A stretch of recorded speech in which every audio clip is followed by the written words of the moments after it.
बच्चों, आज मैं आप लोगों को जॉन कीट्स का द पोएट्री ऑफ अर्थ पढ़ाने जा रही हूँ। क्लास 12 का जो सिलेबस है।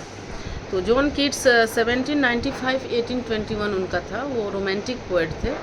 जॉन कीट्स, सेली, ये लोग सब एक साथ पोएट्री लिखते थे। और यहाँ पे जो हम पढ़ने जा रहे हैं, इसमें राइटर का एक ही कहना है कि पृथ्वी में चाहे कोई जितना भी पावरफुल हो, जितना भी नॉलेजेबल हो, हर का सब्स्टिट्यूट है। अगर वो आदमी नहीं रहता है तो दूसरे दिन उसका जगह लेने के लिए कोई ना कोई रहता है। और पोएट्री जो है, poetry of earth never dies. कभी अगर मान लीजिए कोई बहुत अच्छा है, वो बीमार पड़ गया, वो मर गया, तो उसको प्लेस लेने के लिए बहुत सारे वहाँ पे मौजूद होते हैं जो तुरंत उसका प्लेस को ले लेते हैं। यहाँ पे हम पढ़ रहे हैं जॉन कीट्स का। He belong to the second generation of romantic poets after Coleridge and Wordsworth. Coleridge, Wordsworth first generation थे और सेकेंड जनरेशन में सेली, कीट्स, ये लोग थे। इस पोएम में उन्होंने क्या किया है, the argument put forward by Keats in this poem is that the natural music of earth never ceases to play through the cycle of seasons. The poem is sonnet in which the song of the grasshopper is embodied in the octave and that of the cricket portrait in the sestet. आप लोगों को मैंने class में भी बताया कि sonnet is a form of poetry जिसमें 14 lines होते हैं। पहले 8 लाइन को ऑक्टेव कहते हैं, बाद वाले 6 लाइन्स को सेस्टेट कहते हैं। तो फादर ऑफ सोनेट किसको कहते हैं? पेट्रार्क को। पेट्रार्क ने शुरू किया था सोनेट और उनका राइम स्कीम था ABBC ABBC CD ये पेट्रार्कियन राइम स्कीम था। उसके बाद शेक्सपियर ने अपना सोनेट्स लिखा और शेक्सपियर ने अपना खुद का राइम स्कीम स्टार्ट किया जो था AB CD EF GG। Concluding couplet में उनका GG रहता था।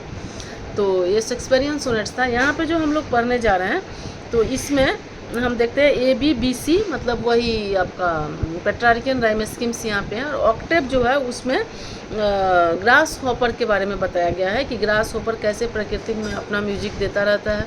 और ग्रास हॉपर का जब सीजन ऑफ होता है तो सेस्टेट में हम देखते हैं कि क्रिकेट यानी झिंगुर उसका प्लेस को ले लेता है। और पोएट्री ऑफ अर्थ जो है वो कभी भी खाली नहीं रहता, किसी के लिए भी पृथ्वी कभी भी किसी का वेट नहीं करती। ऑक्टेव को पढ़ लेते हैं। The poetry of earth is never dead when all the birds are frank with the hot sun and hide in cooling trees a voice will run from hedge to hedge about the new मॉर्न mead that is the grasshopper he takes the lead.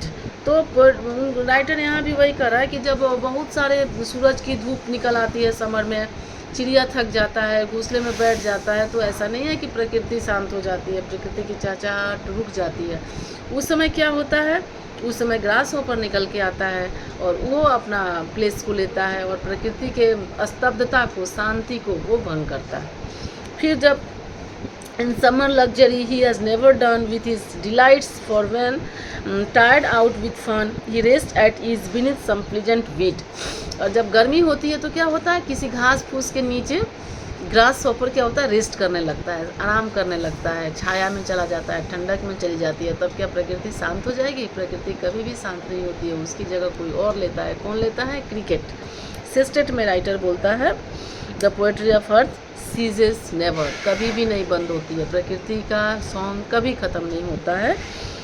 On a lone winter evening when the frost he wrought a silence from the stove there sells the cricket song in warmth increasing ever and seems to one in drowsiness half lost the grasshopper's among some grassy hills. तो जब सभी शांत होते हैं तब क्या होता है, क्रिकेट झिंगुर जो होता है वो अपनी आवाज़ निकालना शुरू होता है। और इस तरह से प्रकृति का जो सिंगिंग है, म्यूज़िक है, वो कभी भी किसी के लिए भी नहीं रुकता। तो राइटर का ये तो सरफेस मीनिंग है। इनर मीनिंग राइटर ये बताना चाहते हैं यहाँ पे कि हम लोगों को अपने कर्तव्य को, अपनी ड्यूटी को बड़े पोलाइटली और बड़े नाइसली परफॉर्म करनी चाहिए। कभी भी मन में ये गुरूर ना हो कि हमारे से ही ये सब कुछ है, अगर हम नहीं रहे तो ये सब खत्म हो जाएगा, ऐसा कभी भी नहीं है। उसको प्लेस को लेने के लिए हमेशा कोई ना कोई वहाँ पे मौजूद होता है।